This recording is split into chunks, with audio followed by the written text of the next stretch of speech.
So the ultimate power rests with elected officials. In practice, the Conclave That's and not the respective democratic, council for each ship tend to set the rules that govern our daily lives. That's But in Republic. theory, we are still under military jurisdiction. The 5 top-ranking military officials in the fleet serve on the Admiralty Board. These 5 have the power to overrule any decision by the Conclave in case of emergency. To do so requires unanimous agreement among the Admiralty, and they can only do this once. After that, the entire board must resign their posts. It's a safeguard that served us well. In nearly 3 centuries, the Admiralty Board has only overruled the Conclave 4 times.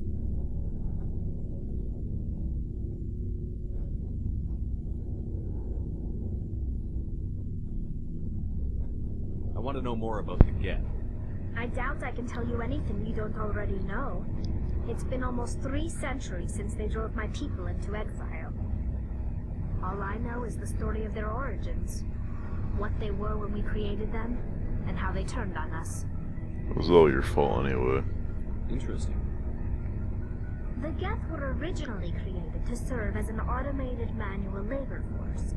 Initially, their intelligence was as limited as any VI. Over time, we made small modifications to their programming to allow them to perform more varied and complex tasks, bringing them closer and closer to true AI status. How come the Council didn't step in and stop you? This wasn't true AI research. We may have been skirting the bounds of the law, but we never did anything that was actually illegal. The changes were so insignificant, so gradual, that we were able to control them. Or so we thought. Yeah, you messed up But there. one thing we underestimated was the power of the neural network. A million Geth thinking simultaneously created an inherently unstable matrix. So, the Geth share brain power?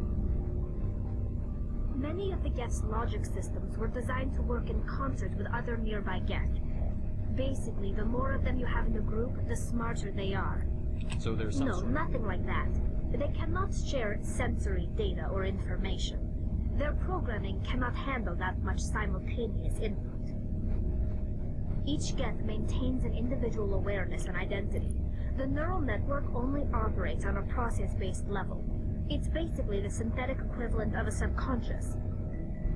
But when they're in close proximity, they can coordinate low-level functional processes, freeing up more capacity for original or independent thought.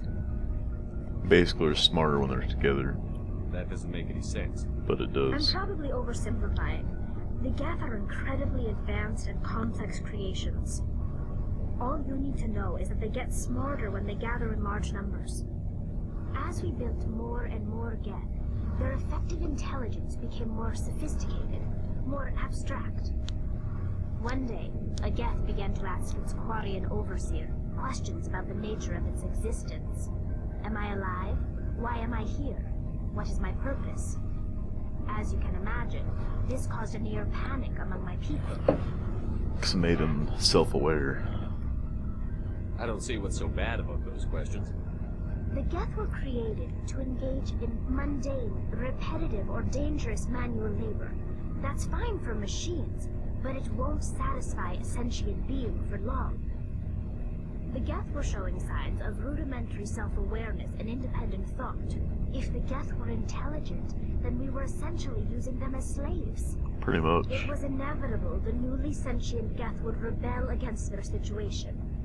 We knew they would rise up against us, so we acted first.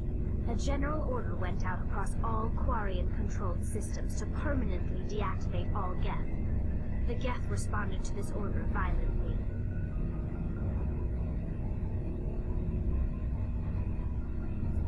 Yeah, that's your fault. You can't blame them for fighting for their survival. We had no other choice. The Geth were already on the verge of revolution.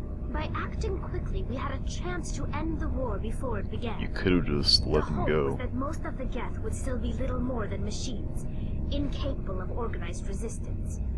But they had progressed much further than anyone anticipated. The war was long and bloody. Millions upon millions of Quarians died at their hands. In the end, we were forced to flee our own homeworld. We feared the Geth would pursue us, but they never came beyond the Veil. Now we drift through space, exiled, searching for a way to reclaim what was once ours.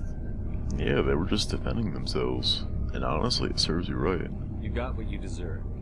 We made a mistake when we created the Geth in the first place, but we did not make a mistake when we went to war against them. Objection. If we had not acted, they would have wiped us out. They're a synthetic life form. They have no use for organics. None. Why do you think they cut themselves off from the rest of the galaxy? Why do you think they've killed every organic being who's ever tried to contact them? Yeah, they don't kill everyone. They didn't kill Saren. What does that tell you? The Geth are not innocent victims in all this. Yeah, they They're are. the enemy. They want to destroy us. Not just the Quarians. All organic life. That's why they've joined up with Saren. It's this line and of that's thinking. why we have to stop him. This line of thinking. Keep note to remember that for later on in the series. I'll take a screenshot of this. But I can't. Unless it's saved as something else. There we go. Screenshot saved.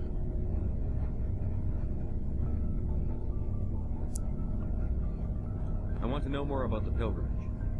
When my people reach maturity, we leave our birth ships and seek acceptance with a new crew. It's necessary to maintain genetic diversity among the fleet. But no ship wants to accept someone who will be a burden on them. So, to prove our worth, we set out alone, leaving the flotilla and our families behind. This is presented as a gift to the captain of the respective ship we wish to join. If the gift is accepted, we are welcomed into the crew. Can a captain choose to... That doesn't happen often. Most captains are eager to increase the size of their crew. It increases their own standing. Even when a gift is not particularly valuable, the captain usually accepts it. It's not the best way to make a good impression on a new community. Most pilgrims don't return until they find something worthwhile. Like what? I should go. See you later. I should go. This is really small, even though it really isn't. I'm gonna say seeing a bigger Mass Effect core. Hey, Commander, you know that Quarian Tali? She's been spending all her time... I'll tell her to leave you alone. What? No, I don't want that. No, she's amazing. I wish my guys were half as smart as she is. She's got a real knack for technology, that one. I can see why you wanted her. I figured you'd be a real You got asset. an eye for Tali, Commander, but I'm guessing that's not why you came down here. Where else have you If you name served? a class of Alliance ship, I probably served on it. Everything from dreadnoughts and carriers right down to frigates like the Normandy. My last assignment was on the Tokyo, only a cruiser, but she was a good ship.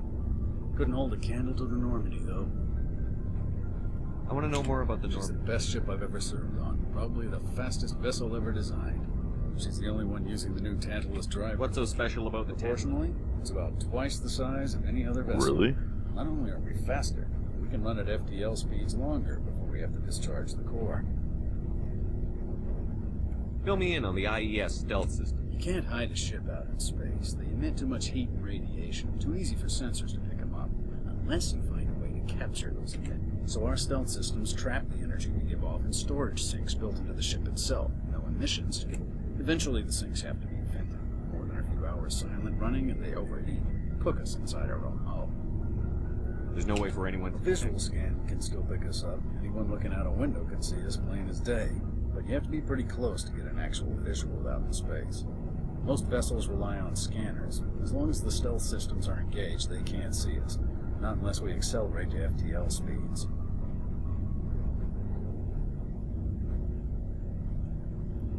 Why doesn't it work with Bastion? Cranking up the FTL blue shifts our emissions and pushes them into frequencies too high to capture in the sinks. As soon as we make the jump, it's like setting off a flare. Sensors can pick up our location whenever we enter or exit FTL flight, but for short-range missions, our stealth systems are amazing, and we've got the only one. Carry on, Adam. Aye, Wow, I leveled up from a conversation. Now that aye. Something I can do for you. Carry on, Adam. Aye, aye, Commander. is how you level up. I'll save that for now. No rush to level up. Let's head to Artemis Tau. No, Argos Row I want to head towards. You don't have to play this game like 3 times. I still enjoy learning about the characters.